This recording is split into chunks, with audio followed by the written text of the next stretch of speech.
Hey friends, welcome to this week's episode of Not Your Mama's Podcast. The title of this episode is Breaking Cycles and Stepping into Courageous Freedom. And to talk about this topic, I'm so excited. We are speaking with Angie Mizzell, and she is a speaker and author, and we are so excited to have you on. Can you give the audience about your background and how did you get to where you are today? I can't wait to get my hands on your book that you have coming out. So Angie, please introduce yourself. Hi, everyone. I'll start with I'm a mom of three, and my oldest is a senior in high school, and I don't even know how this happened.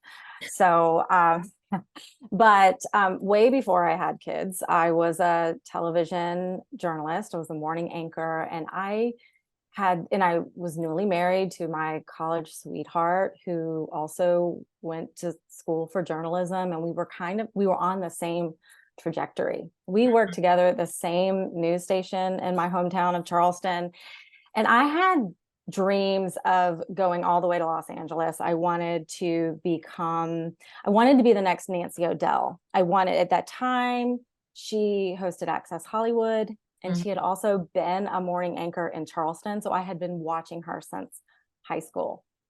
And we really were, my husband and I together were taking these steps. We were on this professional path together. And I sensed, just as my career was really starting to take off, like this can happen maybe for me one day. I had an agent.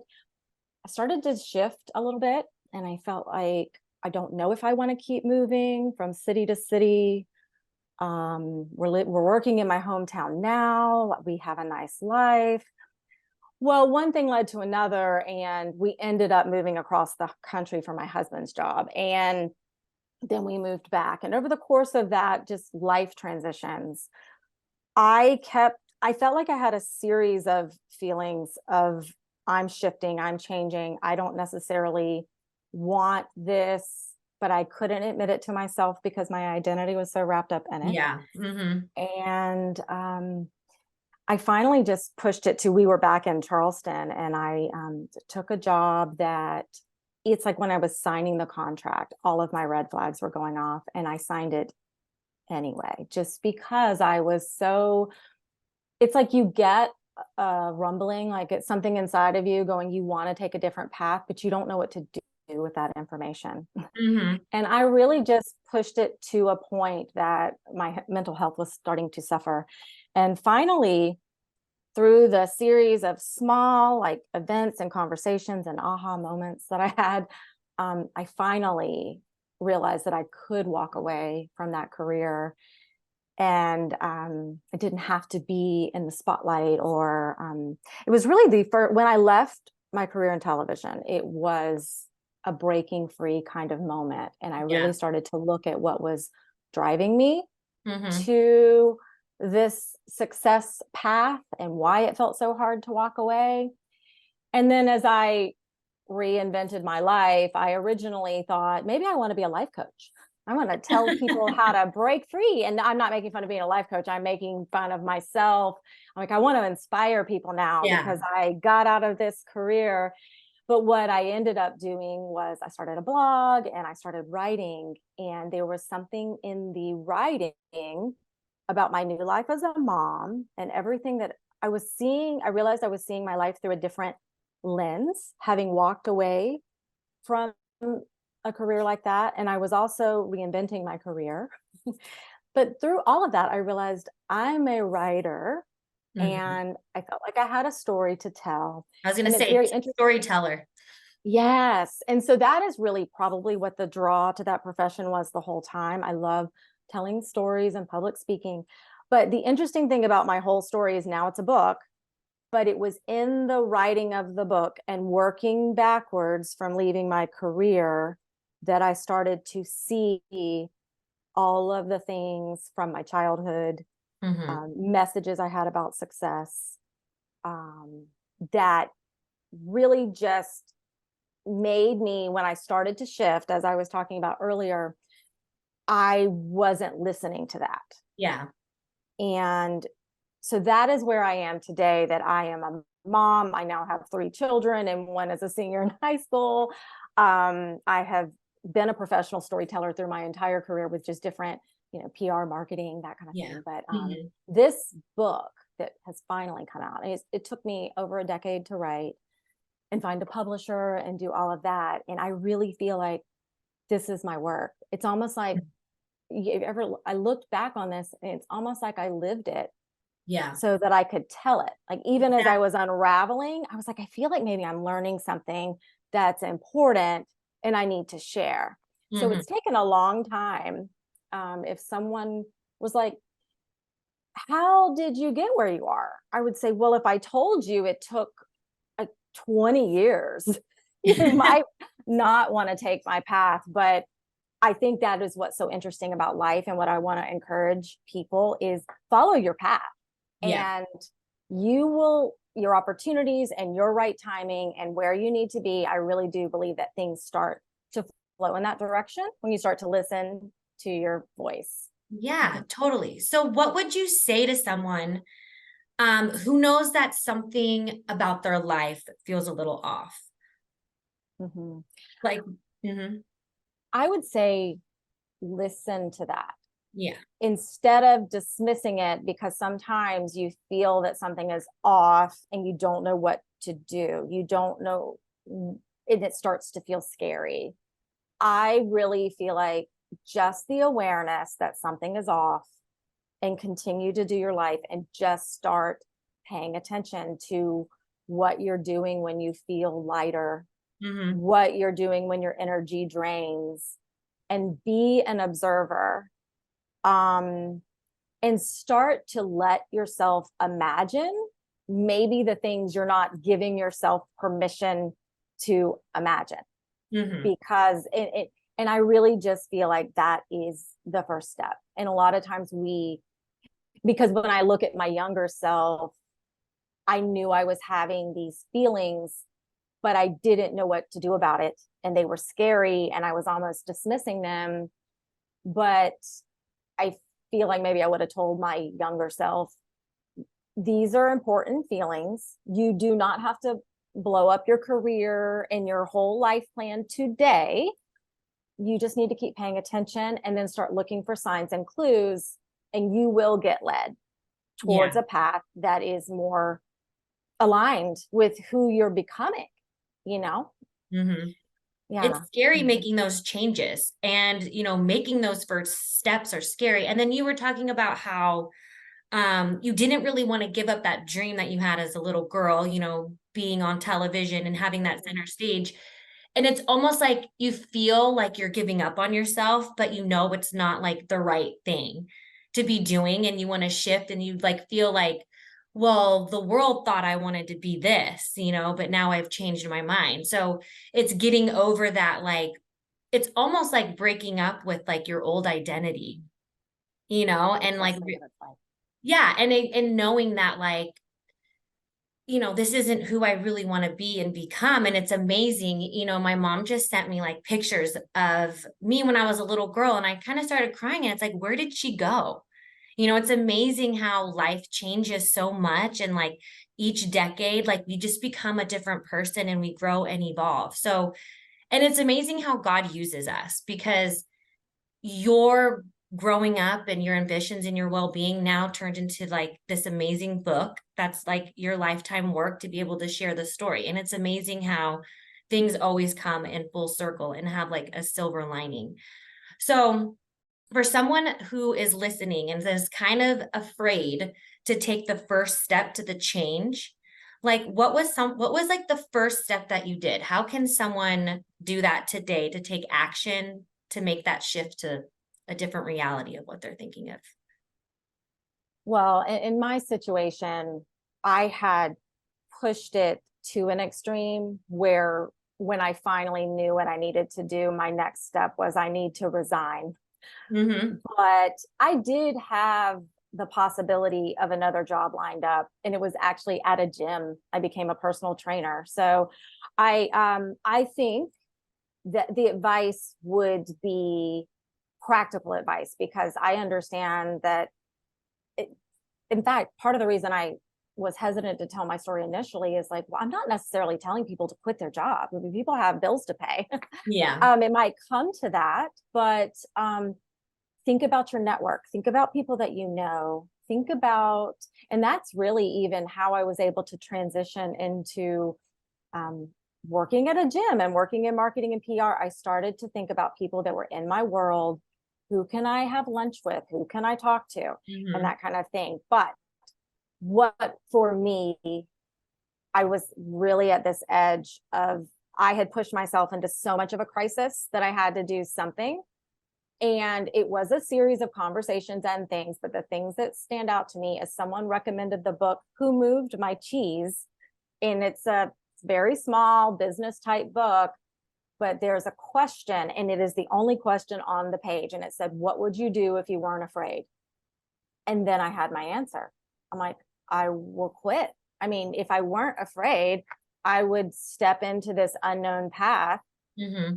And then I also went to a doctor, and I was really getting a mole checked, but I had a feeling I was going to talk to her because I was sort of grasping at straws at that point. So I had scheduled a doctor's appointment, and she looked at me and she said, is there anything else going on? And I told her, I'm like, I want to quit my job. Yeah, I was so stressed. Yeah. And she validated how I felt. And that was eye-opening for me because I really thought something was wrong with me. Why can't I make this work? Why am I such a mess? And my doctor said, I have my career and I have my family, and it's hard. And she said, I used to think I could have it all. And now I realize I have to make choices.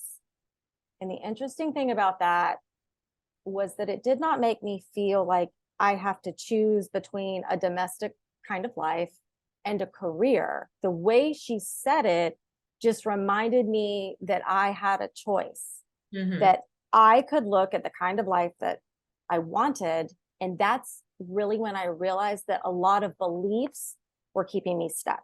Mm-hmm. And that just opened my eyes. I have a choice. I'm not stuck in this situation. What can I do next? So I went to lunch with a couple of people. And when I felt like I needed like a little bit of a stepping stone, I didn't just jump right off the bridge and hope the net appeared. I had like a tiny little mattress to catch me when I stepped out. So I had some employment, but yeah, I think you just have to just small, measurable yeah, achievements, things that are obtainable, like have like the big goal on top, and then just do small little attainable things like each day to get there, to help maybe transition from like a career change and stuff like that.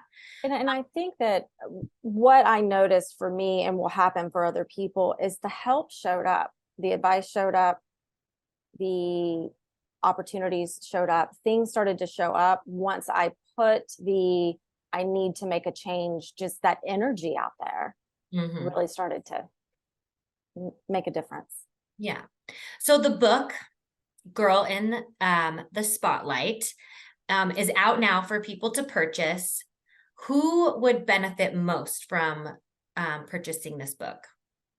I think any woman who is in a career crossroads, I think that anyone who they're in a stage of life where they feel like their life looks good on the outside, but what is off?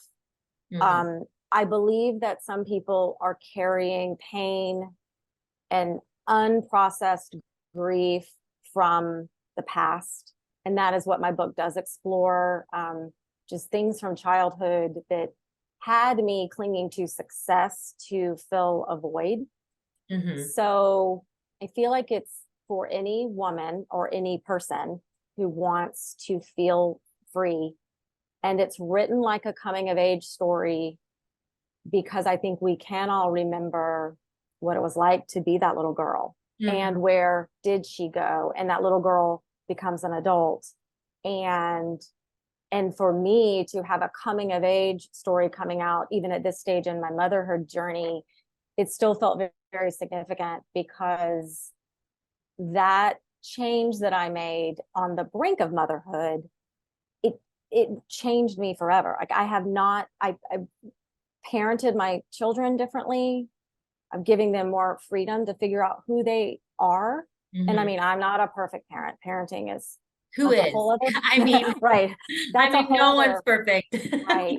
But I think I really have just tried to help them figure out their own way. And you figure that out by, you have to show up and you have a work ethic and all the standards of excellence that I think is okay to expect from your child, but to start to pay attention to how they're feeling. Like what motivates you to get up and try hard when Yeah. no one is making you. So I think I hope that it's for a, a wide audience that of different, not necessarily a certain age, but anyone who's at any sort of crossroads, or they feel like they're just carrying something heavy.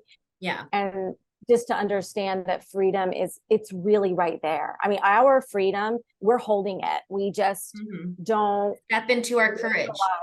yes, we just don't realize how close our freedom is Yeah. from where we are. It's not that far away. Yeah. No, it's a good mind thought to have, to be able to shift and move into that courageous freedom that we're talking about and live the life that you truly desire. So, Angie, that was amazing. I loved having this conversation. And I have 4 questions I ask all my guests, and I can't wait to know your answers. And my first one is, who and what inspires you? I always answer the question this way. And I say women inspire me. And because I just I can look at people and I love to pick up on the thing that makes them come alive. And I draw inspiration from that. And so when I see people in their zone, Mm-hmm. whether it is someone in my immediate world or someone famous or just someone on a stage or just doing quiet work, Mm-hmm. that inspires me to be who I am, Yeah, and I feel like we can learn so much from other people. totally. Yeah. Yeah. Other people are inspiring, and like hearing their stories. And it's like, if they can do it, I can do it. And it really is in the palm of your hands. It's so obtainable and it's so reachable. We just have to drop our walls, like you said, and Mhm. step into the courage and know that like we will be taken care of, and freedom is like right on the other side. Yes. So I really love that message. So the second question I have for you is, what is something you wished you knew when you were younger? That I did not have to perform to be loved. That's a good one. That is a good one. Because, yeah, sometimes people, especially in today's world, that's a really great question, because people need validation on like social media now. And it's Mhm. like, what's the most extreme thing I can do to like get attention? And they feel that like they need that to have love. And if no one's liking or commenting or doing those things, like sometimes people feel like, oh, no, I'm not cool enough. It's transitioned a lot more. It's like on steroids, but like, you know, Well, you're and that is what it is. I know we're in that. That's why I feel like my story is still timely. Because I don't think there's anything wrong with performing or being in the spotlight, no, but are that's not you what I in? Oh no, I don't think that you mean that meant. at all. I realized I had to reconcile this, that if what you're doing is lighting you up, then stay on that path. But if Yeah. you're Yes, doing it for the love, you need to question, are you even happy doing exactly. what you're doing? Yeah. Yeah, you explained it much better than me. Oh no, you did a great job. Okay, I was so my third question is, what's the essential part of your daily routine? I wish I had a better answer than this, but it is, I get the coffee as soon as I get up. That is what really, and then that 15 minutes that I just spend sitting alone, waking up, is what gets me out of bed Yeah. every day. No, I mean, I've If heard there's no that coffee, answer we have a multiple times. problem. Everyone's like, I gotta get my coffee and it has to be just right. And Exactly. and then my last question to you is, the best advice you've ever received. A general manager at my television station, a woman. I was at a crossroads and she said, Angie, you're a smart woman. Listen to your heart. It will tell you what to do. And it was the first time someone told me that what I was feeling on the inside was something that I could trust. Mm-hmm. It wasn't trying to lead me astray. Yeah.